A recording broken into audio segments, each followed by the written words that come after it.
What's going on, guys? Veve is back with another video. Today we're gonna be talking about Recur versus Veve. So I think we should just hop right into it because honestly, lots of stuff. I'm so excited for this video. I took some time set aside, just dove into Recur a little bit. Some people helped me out in the Discord. Shout out to J Wall and everybody else in the Discord who was helping me work my way through this. Shout out J Wall for the link that we'll be talking about. But I do want to start by saying we're not financial advisors, not professionals. We're just dudes. We aren't big into crypto, big into the NFT space and stuff like that. And people might call us moon boys. We may be like biased towards Veve, obviously, but we will try to be critical of Recur and unbiased when going through this, to give you guys a decent comparison. But yeah, let's get into it. Let's go. All right. So yeah, we're going to be going over 5 main things: the licenses, the ease of use, the benefits, the profitability, and the risk involved. Yes, sir. And we'll touch on these at the end once we go through Recur. But to start, we're just going to kind of like define Recur. So do you want to do this part? Yeah. So if you guys didn't know, Recur came out with these passes, which are these early access passes, $300. There's no specific mints. We do know that there's over 60,000 of them minted, but I don't know the exact number. Yeah. And go ahead. And this also gives you early access forever. So all the passes are unique and they have like little numbers at the bottom too. We don't know what the numbers do yet though. So I don't know. I don't know if that's just for flex or if that's for early access to like different stuff. Yeah, that's one thing I've really been wondering, but I do want to start by saying like there is so little known about Recur. If you ask like everybody I've talked to who owns the Recur has no idea what it's going to be, basically, no idea what's coming, no idea of a roadmap. And it just seems in general that like I've said, my experience is limited. I haven't talked to everybody, but from the people I've talked to, they basically say like, yeah, we have no idea. We just see potential there, stuff like that, which seems to be the case. Because when I was digging for information on this website is about like the full extent, because their white paper, which we'll go into in a second, really doesn't detail anything. And it's insane to think that they've sold 60,000 of these at $300 and nobody knows what it is besides this colored circle. Yeah. But like Carter said, this early access pass forever is the main like point. So that's what you're buying, is this pass, which should allow you to, access this content that they drop ahead of others who don't have the pass, which is interesting. Yeah. These are the different rarities too. I don't like, it seems like if they're like 5555, seems like they're going for more money, and it seems like higher numbers better. But this is one thing I'll say that I really liked about Recur's marketplace when checking it out, is they had filters for binary mints. They had filters for palindrome mints. So you could filter out all of the palindromes instead of having to like dig through on Veve, how you have to dig through like hundreds of mints and then kind of find like a diamond in a pile of other random mints. So I did like that feature. And yeah, we don't know what the colors actually do. I feel like it'll eventually be though, like certain colors will give you better access to certain, I don't know, drops or like types of drops, since they have like it's weird how they don't. It's weird how they don't tell you that though, because like it is bizarre. Like, if it's just a flex item, like I want to know if it's a flex item. Like I don't want to buy something that's more expensive just because it has cooler looking numbers and different colors on it. Like if it doesn't do anything, then they should tell you that, in my opinion. I've heard that white and pink are the most rare colors, but I don't know why that is. So I'm just trusting who told me that and their word. But it is. I don't understand this. I do agree. But in general, like I said, I think a major aspect of this Recur project and people who are invested right now is there's a huge portion of like just mystery about the project. And I feel like people have kind of accepted that.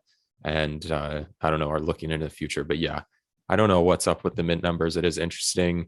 When I was looking at it, I think picking up like a little diversity in your colorway might be nice if it does help you with certain things. But then again, if you only want sports content and a specific colors for sports content, you might want to go the other way. But like we said, no information released as of right now, which this floor has been changing recently.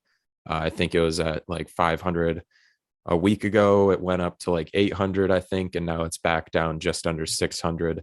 For a So a while, little they were pricey. selling under retail, Yeah. which I honestly think makes sense because, I Yeah. mean, I think they people could realized. once you could mint, like you could mint as many, whoever wanted to pay $300 was getting a pass minted for them. So like the Yeah. fact that everybody got all their passes that they wanted and we haven't had any really new information come out makes sense that they'd be under retail, in my opinion.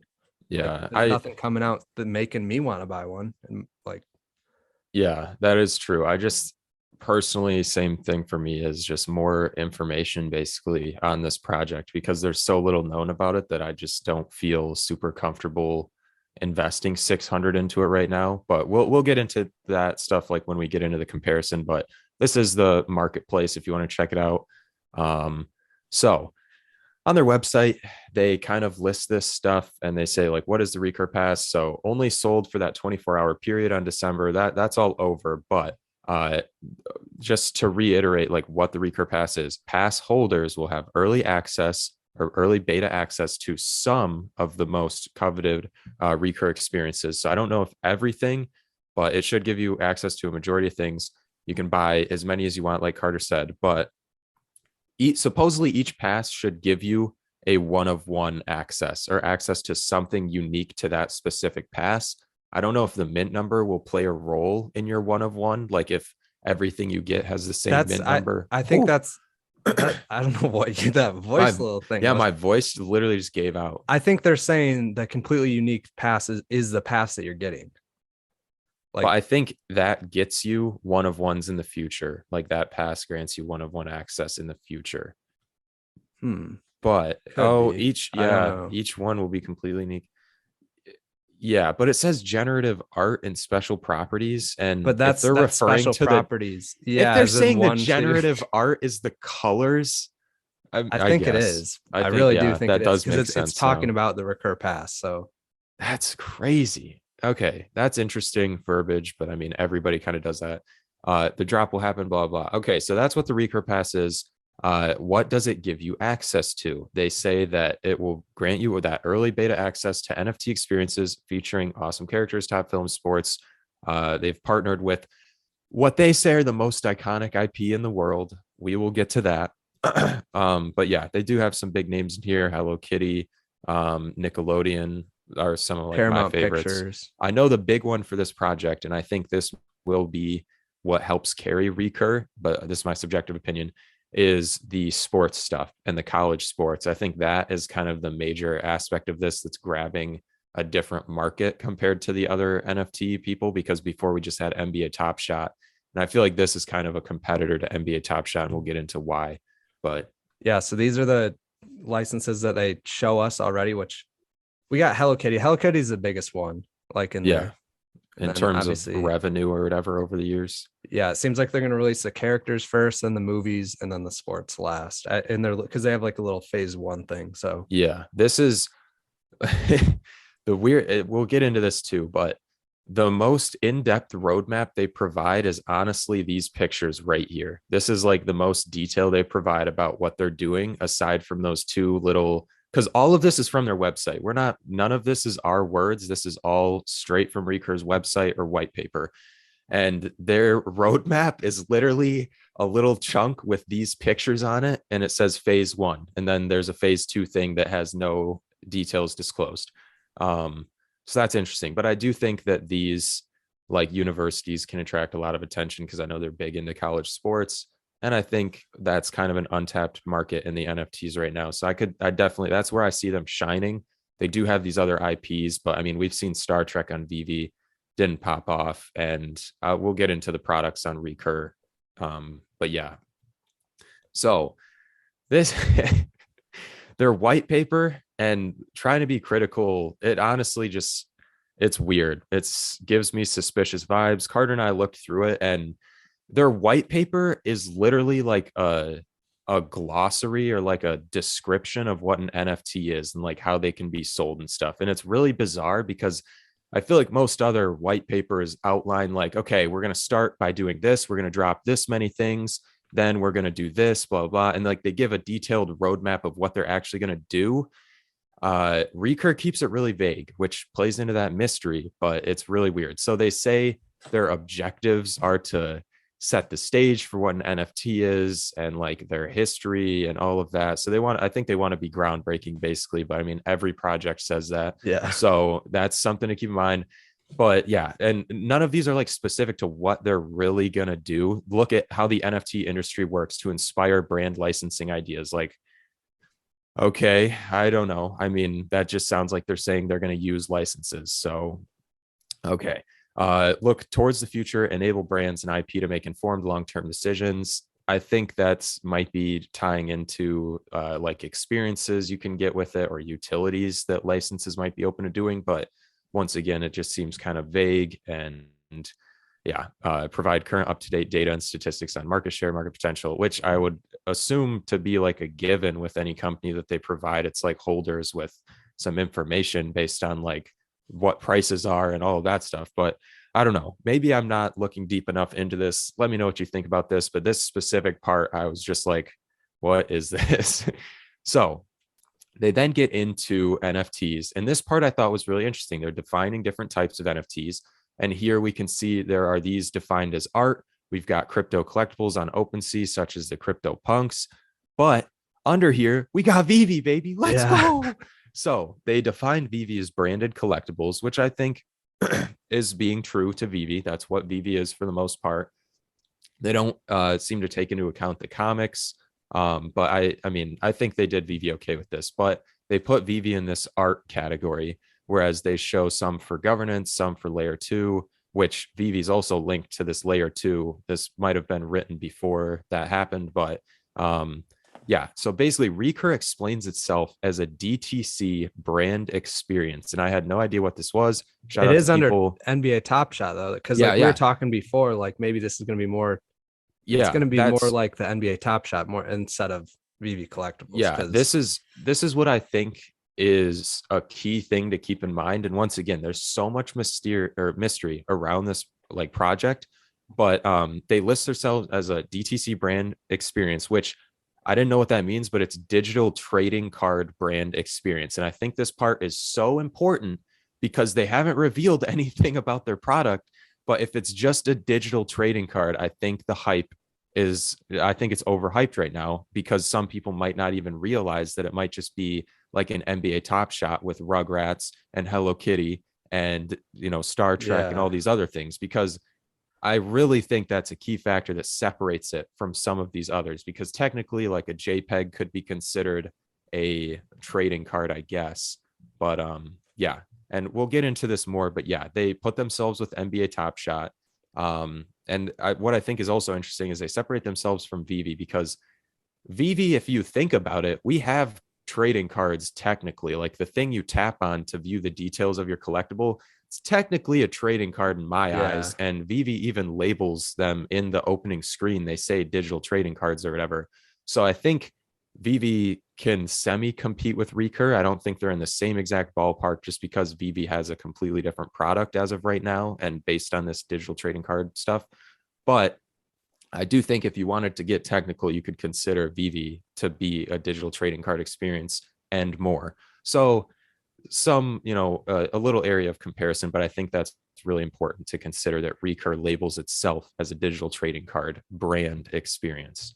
So getting into the next slide here, they just go into art basically and explaining that and how, I don't know, they kind of describe it as more speculative and stuff, which I thought is interesting. But then they get into sports collectibles and they mention NFL, which Veve has the NFL, don't they? they have like the NFL E? something. It's Yeah, something to do with an the extra NFL. letter, right? Or something like that. Yeah. That's It's the interesting. NFL Players Association, I think. Oh, okay. Is that associated with the Hall of Fame? I'm not sure. I don't think so. I think Okay. it's like I think it's just like a separate thing of the NFL. They're gonna end up coming out with the players, I think, Yeah. though. Yeah. So this is something to consider is they are kind of putting themselves, Recur's putting themselves in the niche of like sports trading cards. It feels like, based on what I know, it feels like they're putting themselves in the space of trading cards and branching out from sports, college sports specifically, out to like brands and movies and stuff like that, which I think is interesting. But they don't really mention Veve anywhere. And I think that's really funny going through the white paper, because like a lot of the stuff they touch on, which the next slide I'll get into, they Wait, also talk about what? land. Do they have land? Are they getting land? I don't think so. I think because that's another point about this white paper. Like, it's just describing different Yeah, aspects of NFTs. And it's so bizarre that Recur doesn't say, like, in here, they don't say it doesn't for seem the like they say moment. anything about their product really. It seems like they're just like Yeah. explaining what all the stuff is, because you read Yeah. almost all the stuff that you like were talking about, and it's just like Yeah. I don't None know. of it. It doesn't make sense how they don't explain their company. They're just That's explaining the NFTs. that's the crazy part to me. And I'll give you guys like a side by side in the end. I really encourage you to look into a white paper before you buy into anything. That is, hypocritical or whatever, because I haven't looked into Vivi's, but I've seen what Vivi's done. So that's why I trust in it. That's a whole different story. But yeah, that's the vibe I get reading through this. There is no detail of what Recur plans on doing, which I understand if they're playing into the mystery, but it's just from an investing standpoint, I don't, it's crazy to me how so many people have sank money into this and no idea what they're getting. Yeah. But I'm not trying to speak down against it. We, This we're is not done with the objective. slides though. Keep going. Yeah. So I don't think they have land. They don't really mention it, but they do seem to be throwing around all of these options. Ticketing. This is where, and Vivi's done this. We've seen this with the James Bond thing. I know that was very limited to 7 people and they could invite 7 people or something like that. But I think this is where Recur will make its kind of niche is with the college sports. I'm guessing they'll give out tickets to college sports games if you're an owner or something like that. That makes That's not sense. something, yeah, that's That not that something does I'm seem like into, something that but would, yeah. I that's understand that. definitely, If they're yeah, targeted towards those type of audience, I definitely understand like where they're coming from. Especially what we'll see a little teaser towards the end, but yeah. But in terms of competing or like destroying Vivi, I don't see it because they're, yeah. from my understanding, 2 completely different products. And I really think this major market that they're going to see is the college sports. And that's not a niche I know at all. So if you guys have any input on that, I'd be interested to know what you think about this. But I do think this will be a major factor for this is like you get this rare college sports, you get like, a ticket to a playoff game or like something like that. I don't know, but they could definitely do that. And I think that'll be some of the interesting utility we'll see. They also mentioned like social stuff, which I thought was interesting because Vivi has kind of their little social feed. It's not perfect. And so I don't know if Recur plans on implementing this or what, because once again, they literally just explain NFTs. They don't really say like, yeah, Recur is not going to be social focused. It's going to be this focused. So really bizarre. But then they get into the branding, collectibles, and major IP. And this is another thing I thought was really interesting. I don't know if they wrote this prior to Vivi's existence, but when they mention all of these like NFTs that are out with big IP, The Godfather, Godzilla, Street Fighter, Pacific Rim, and American Gods. 3 of those stand out to me as being pretty big, but the fact that they didn't mention Disney, they didn't mention Spider-Man, they didn't mention, I don't even know, some other big DC ones. collectibles. Yeah, yeah. It just felt weird and like they were purposely avoiding Vivi. Um, I mean, I'm probably just, that's probably not true, but it just felt weird that these were like the biggest brands they pulled up. The Street Fighter though is interesting, and we might get into that. But yeah, so that's an intro to their like white paper. We'll get into more detail, but yeah, So this is just what happens if you look up the most like valuable franchises in the world. It's Pokemon, Hello Kitty, Mickey Mouse and Friends, Winnie the Pooh, Star Wars. We obviously know all these are owned by Vivi except for Hello Kitty. And I don't know. Like, let me know in the comments down below if you guys like think you're gonna go out and buy the Hello Kitty ones when they drop on Recur. But yeah, like, I don't see people going out and buying Hello Kitty stuff. Like I yeah, Ben was talking about how that was a wave at one point, but yeah. I honestly never really I knew what Hello Kitty was, but I never really saw like maybe I saw some little kids with like lunch boxes or something, but I don't really know who's gonna go out and buy them because like compared to Pokemon, like everybody's gonna go out and buy Pokemon. Everyone's gonna go out and buy Star Wars. So Yeah, this is where I think something interesting. I don't know, just comparing, okay, Hello Kitty in digital trading card format, what would that look like? I personally wouldn't buy one. And I think Hello Kitty itself is more of a product for like lunch boxes, clothes, and like yeah, little kids' products. And so, one, I don't see little kids hopping on the computer and buying some of these NFTs for Hello Kitty because they genuinely like Hello Kitty. I mean, we might see a similar trend where like the hype just kind of rises these prices, but Hello Kitty is a brand I can see on Veve doing really well because if they, developed it into a 3D model that looked really good, people posting up in pictures and all sorts of that stuff with Hello Kitty, I see that doing better than like a trading card version. And I mean, that could be said for a lot of these, but I definitely agree that like out of some of these top brands, they just didn't even consider or mention Veve, despite Veve having some of the actual top brands when Recur advertises itself as having some of the top brands, which, like we said, I mean, Hello Kitty is do that, yeah, yeah, and it's all kind of subjective, I guess, on what's the top. But I mean, yeah. So once again, we got the brands here just to look over, and some of these are really major. But I mean, we've seen Star Trek; it's not like it did crazy on Veve, and I don't think it's going to do even better in trading card format. But we'll have to see. This is like, okay, this is the whole thing. This is like literally like this is the reason why Recur is a thing, in my opinion, because I watch the CEOs talk and stuff, and I would honestly, I feel bad for saying this, and if you're one of the CEOs or know any of the CEOs, like, to me they didn't seem like people that are going to run like this huge successful business, in my opinion, compared to like the people like David Yu and like Dan Crothers, and like when they talk, it just seems like they have a vision. And like, it seems like, wait, when you were watching the CEOs from Recur, did it seem like they knew the NFT space or like I don't know, crypto? Because I'm wondering if it was a thing. I don't know. To me, it wasn't convincing. I mean, it could have been convincing to you guys, and like obviously different people have different opinions, but I really do think this is the main reason anybody's in Recur is because of this guy. Is Gary Vee, if you guys didn't know. And he literally like basically he's like known in the NFT space, one of the most like popular guys in the NFT space. And he like, no hate to Gary Vee, but hate to Gary Vee. He goes over, tells everybody to buy CryptoPunks. CryptoPunks go up like crazy. And then because he's like, people are buying them because and lifting the floors. Yes, they bought them because he told them to buy them. And they went up because like that's what happens when anybody does that with anything, is when everybody buys it, then it's obviously going to go up.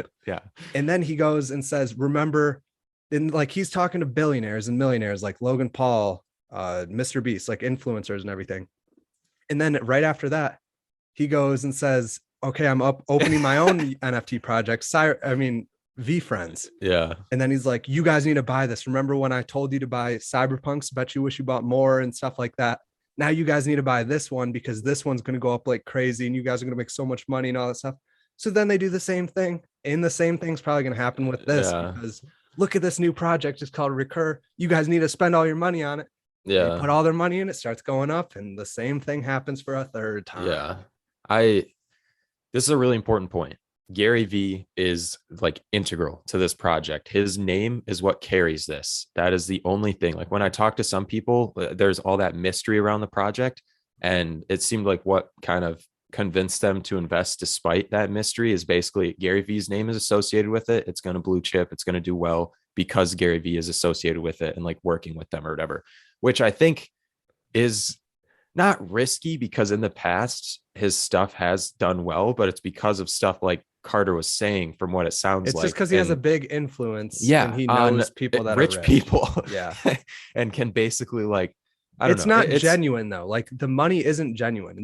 The money's going in because he's telling them to go in on it. So like, I don't know if you want to be a part of that or not, but like it probably will go up just because he's going to say it's going to go up. Like, same kind of thing with Dogecoin and Elon Musk. Like, it's just a guy out there pumping something for no reason. And the same thing's going to happen here probably.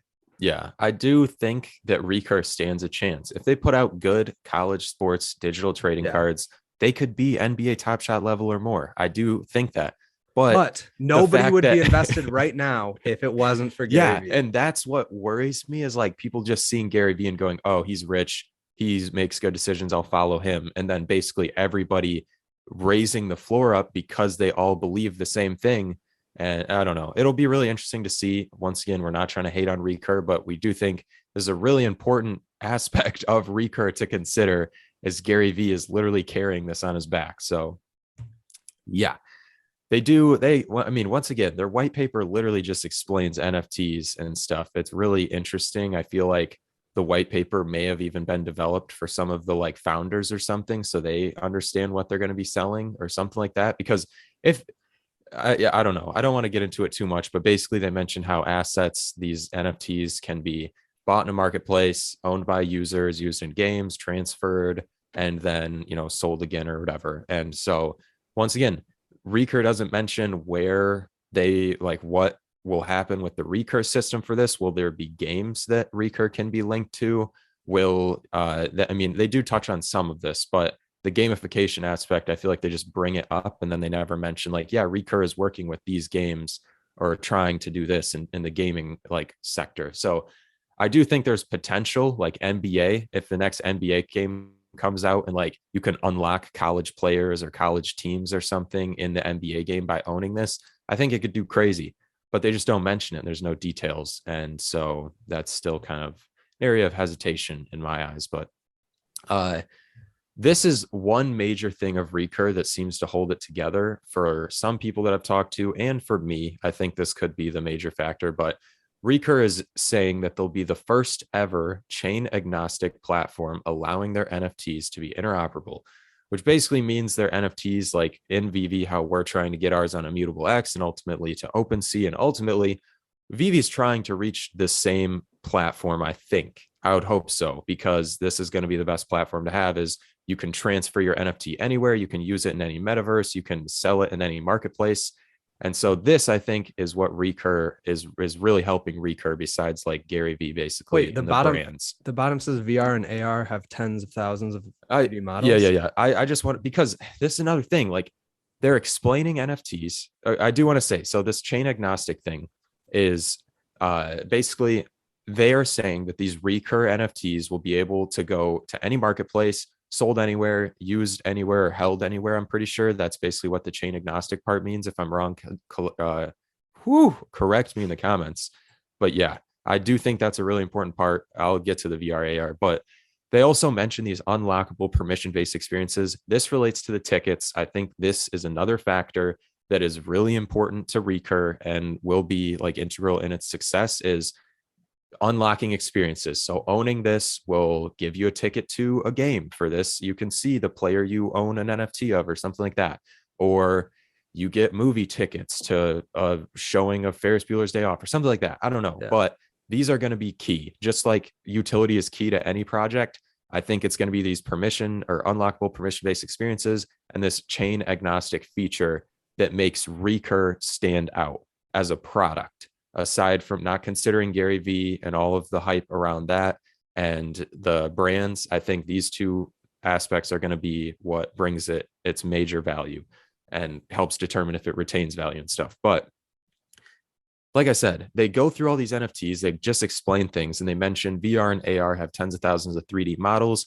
They don't mention Veve is doing these, and they don't clarify if they do any of these. And yeah, this is what made me think, though, is they see this sector of 3D models is seeing parabolic growth.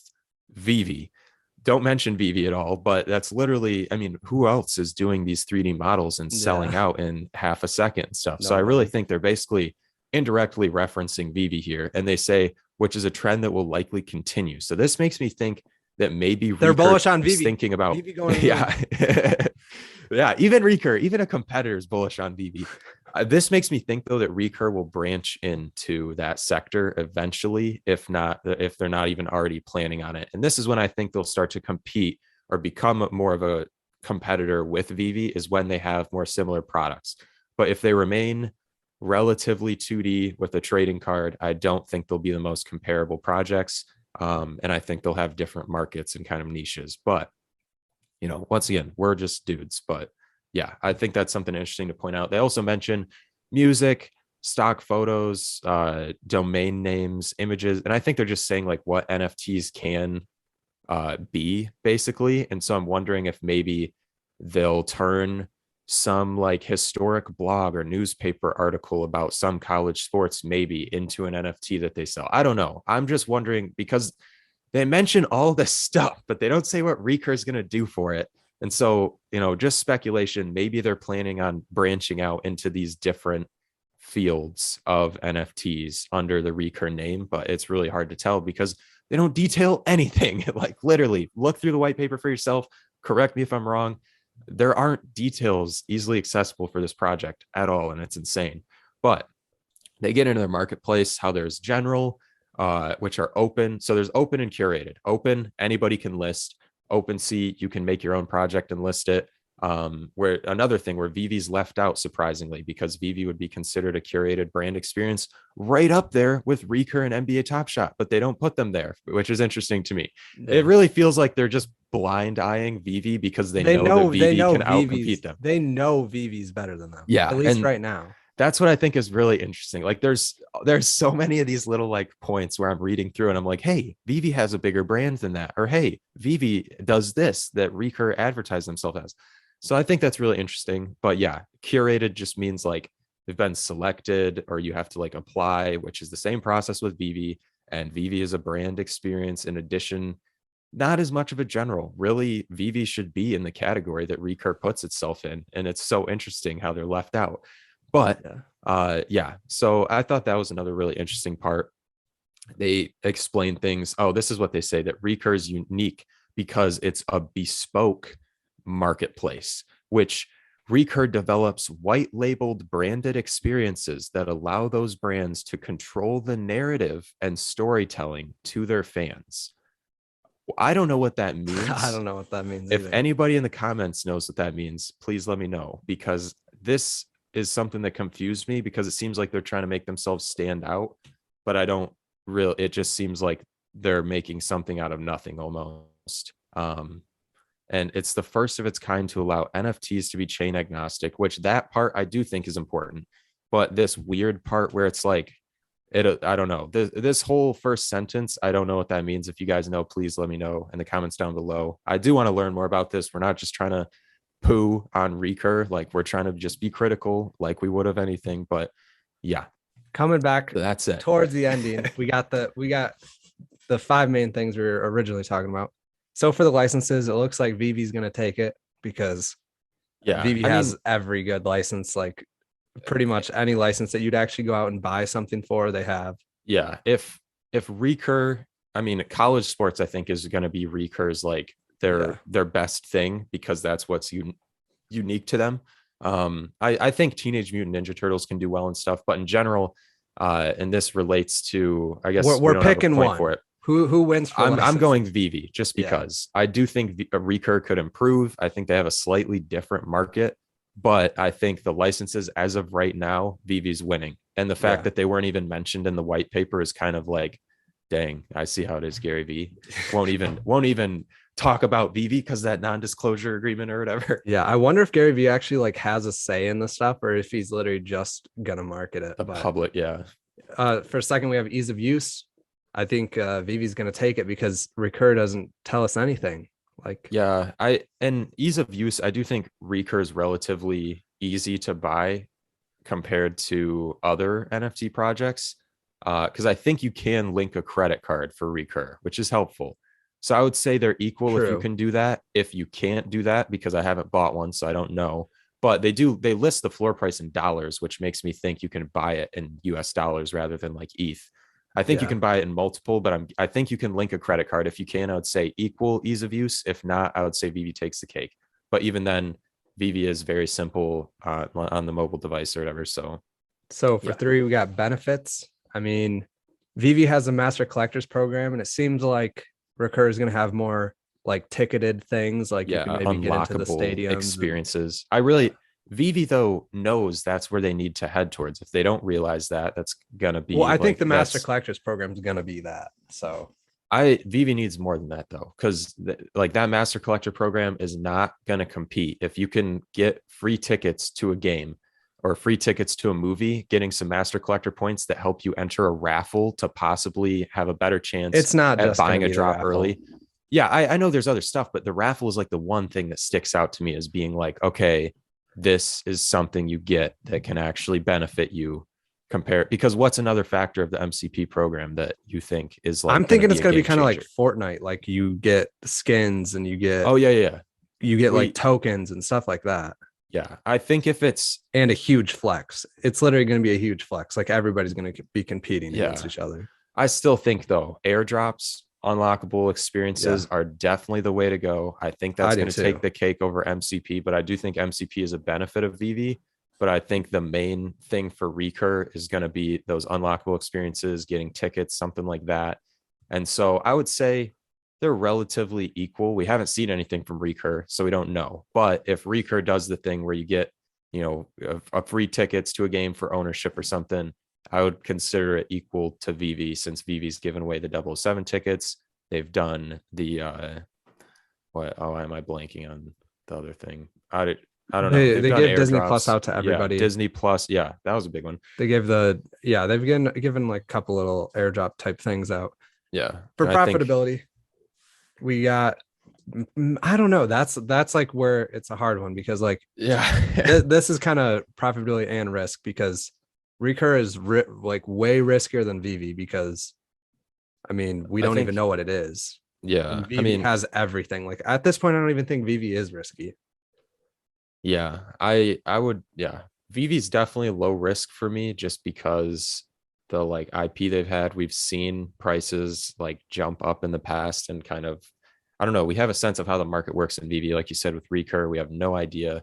But I think the pass will be more profitable than not having the pass if you're going to buy Recur stuff. Like if you're planning on getting into the college sports stuff, I think Recur is going to be right down your lane compared to Veve, unless Veve, or until Veve drops the NFL stuff or other professional sports stuff. But that being said, we don't know what the Recur products are going to be like. You still have to buy the product with that early access and then probably flip it for profit. And so I think it'll have profit, and I can see the passes continuing to rise over time as more information comes out. Because if people don't know what Recur is right now, and it's up to $600, when they do know, and if they do have quality products in the end, then I see the price increasing depending on what the passes do. Yeah, that's the same kind of thing. That's the same kind of thing like with buying land and like something that doesn't even tell me why. Like, yeah, what you can use. People are buying for. Like people are literally just buying stuff because it's crypto and it's NFTs. Like there's definitely going to be a little tipping point for some of these projects, because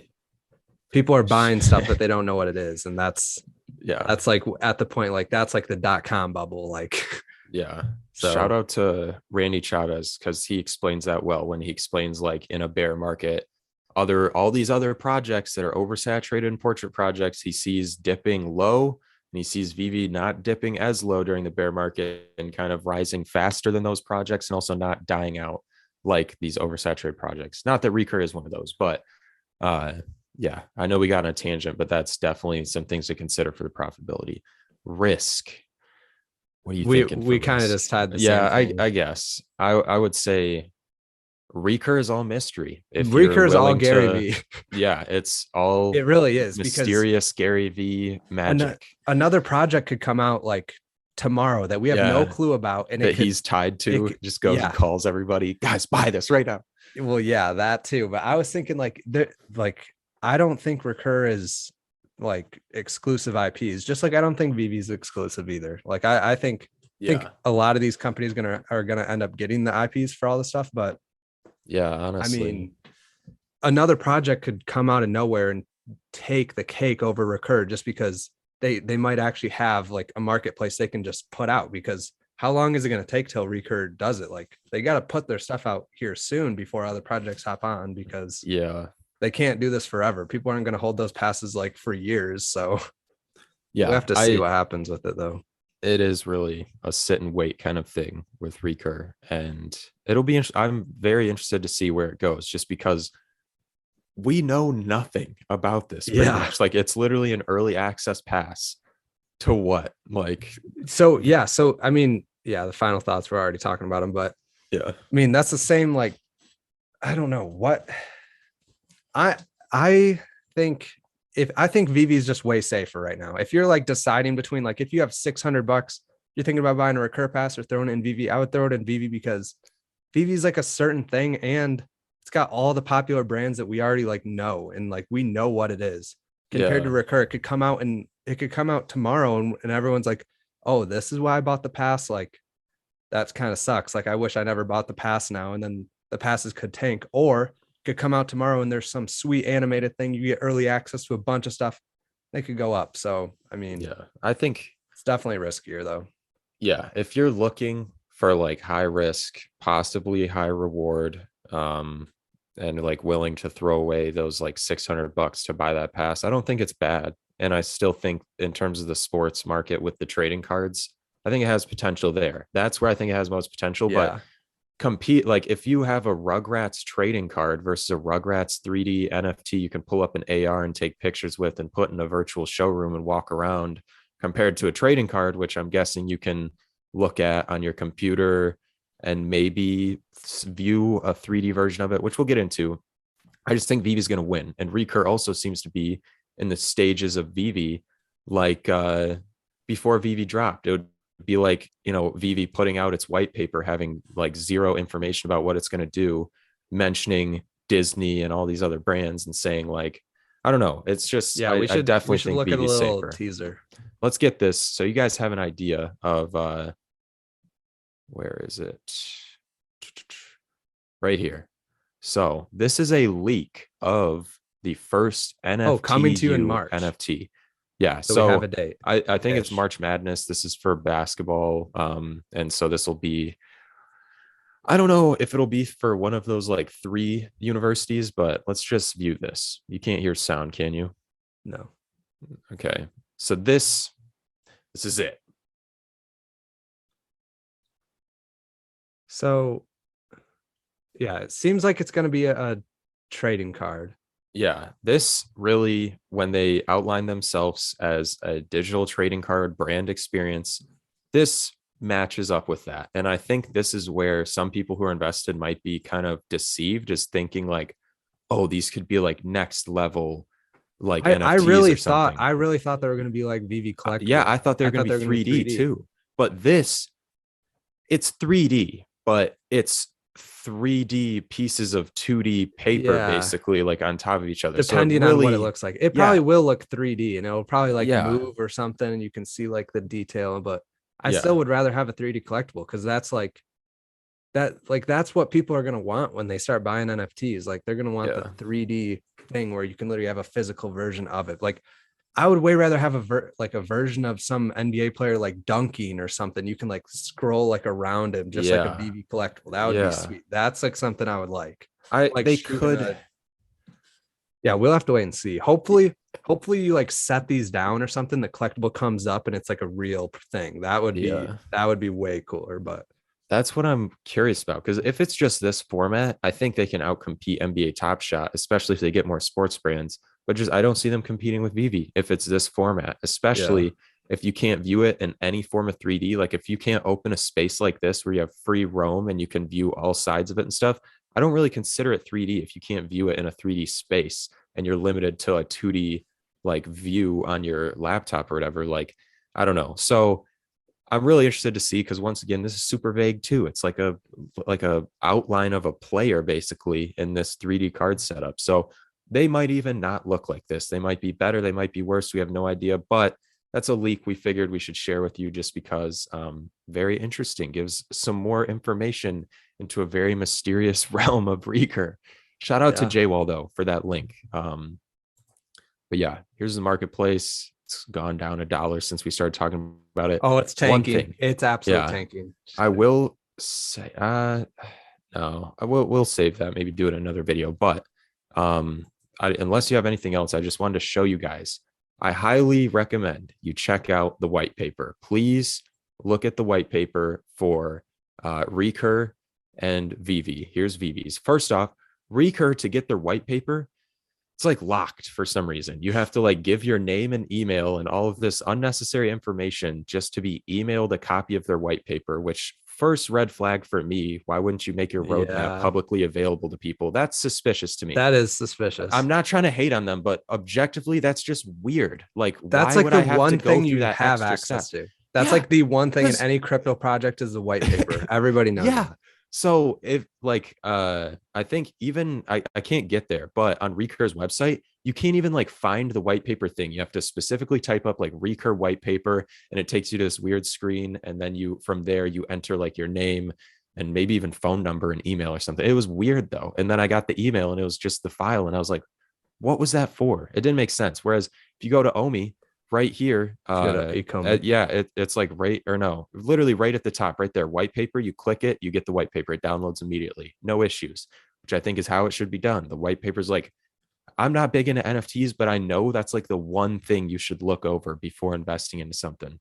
Yeah. And so looking this over, all of this verbiage and all this stuff, just explaining NFTs, their history, this like dip, I guess, that's happened recently, comparing it to other forms of media. But like I'm saying, I really recommend you to look into this if you're considering Recur, because this is just a red flag to me. It's weird because they don't all, like, literally none of this. I haven't read it all word for word, but very little specifically addresses what Recur plans to do, any plan of action. There's like none of that.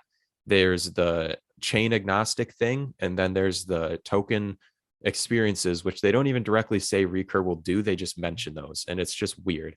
And then they talk about like environmental impact, but they say nothing about what Recur is going to do. So in general, looking over this, very interesting. It pretty much defines an NFT, goes over all that. Really weird. Ecomi, I haven't even looked at theirs before, but I look at it. Ecomi Collect overview, secure wallet overview, the Metcalf effect, non-fungible token. Here they like define it. They have one little like paragraph section defining an NFT. They get into OMI tokens, scarcity, all of this stuff. Then they get into Ecomi Collect, which I think is like the early stages of Veve. Overview, technology, onboarding, token, and they describe stuff they're actually doing and how things actually function and what's really happening. It's like an actual white paper. Like this is what people look for in a white paper. I don't even know much about a white paper, but this is a bad example. Like, this is not a white paper. This is a definition of an NFT paper. This is not like, it literally, it barely mentions what Recur is. That's why I'm so confused. Like, I think I got the wrong white paper almost, because it doesn't even seem like a white paper. Yeah. But okay, that's pretty much it for the video. Yeah. Right? Sorry, guys. But I do think that white paper is the weirdest part. If you're looking into Recur at all, I would definitely skim through that, just because it's weird. It's really weird. On another note, thank you guys for almost 4K subs. We've been getting a lot of subs the past few days, a lot of support, especially on the recent videos. Thank you guys, really. And shout out to the donators. Yeah. So if you guys have any comments on like Recur and like why you're invested that we didn't cover, and you guys like have anything you guys want to say, then type it in the comments. So like that's always open. Like we're always down to have a discussion and talk about it in further videos. If you guys like the video, drop a like, subscribe if you want to see more, hit the little bell icon next to the subscribe button if you want to be notified when we post. This is Veve Vision, and we'll see you guys in the next video. Let's go, homie homies. Let's go, homie homies. Let's go.